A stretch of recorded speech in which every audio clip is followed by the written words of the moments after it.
Renungan Ziarah Batin. Dalam nama Bapa dan Putra dan Roh Kudus. Amin. Dalam kunjungan dan perjumpaan dengan mereka yang lanjut usia, seringkali terungkap curahan-curahan hati mereka yang membuat kita prihatin. Misalnya, kapan ya saya ini dipanggil Tuhan? Saya sudah tidak tahan dengan fisik saya. Telinga sudah sulit mendengar. Mata sudah terganggu dan sulit berjalan karena kaki melemah.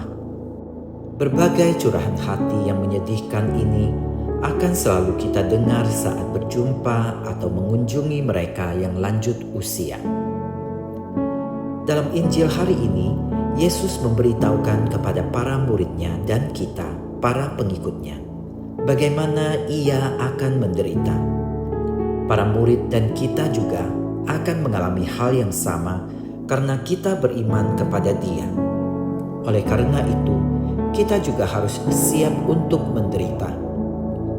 Yesus menasihati agar kita tidak berkecil hati, khawatir, apalagi takut.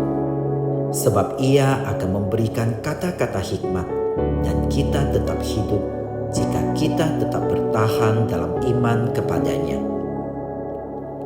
Dalam hidup ini, kesulitan akan selalu ada dan dialami oleh siapapun, bukan hanya oleh mereka yang lanjut usia.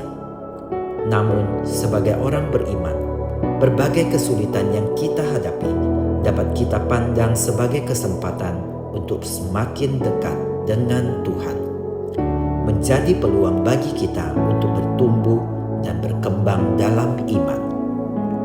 Jika kita senantiasa bersama Dia, kita tidak akan dibelenggu oleh masalah. Sebaliknya, kita dapat menguasai masalah, tidak mudah berpikiran sempit, tetapi dengan hati tenang dan akal budi yang jernih mencari solusi. Daya tahan dan kemampuan kita terbatas, tetapi jika kita selalu menggunakan iman kita dalam setiap menghadapi masalah, Tuhan akan senantiasa menumbuhkan kembali semangat dan harapan itu.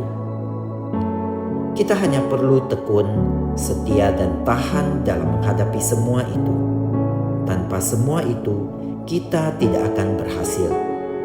Yesus mengajak kita untuk bertekun dan setia, sebab begitu banyak tantangan yang siap menghadang kita sebagai pengikut Kristus.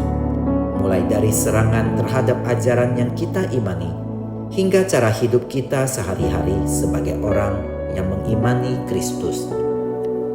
Tantangan-tantangan tersebut bisa menjauhkan kita dari jalan menuju Allah. Perlahan-lahan, kita tidak mau lagi mengikuti Yesus dan ajaran-ajarannya. Dalam situasi seperti itu, Yesus mengajak kita untuk senantiasa bertekun dalam iman kepadanya. Dalam menghadapi berbagai tawaran dunia ini, janganlah mudah goyah. Marilah tetap setia dan bertekun dalam iman kepada Yesus yang rela menderita, wafat dan bangkit bagi kita. Marilah berdoa bersama. Ya Tuhan, curahkanlah rahmat-Mu ke dalam hati kami, agar kami mampu menghadapi segala persoalan dan tantangan dalam hidup kami. Tuntunlah kami ya Tuhan, agar kami tetap setia pada jalan yang telah Engkau tunjukkan kepada kami. Amin. Dalam nama Bapa dan Putra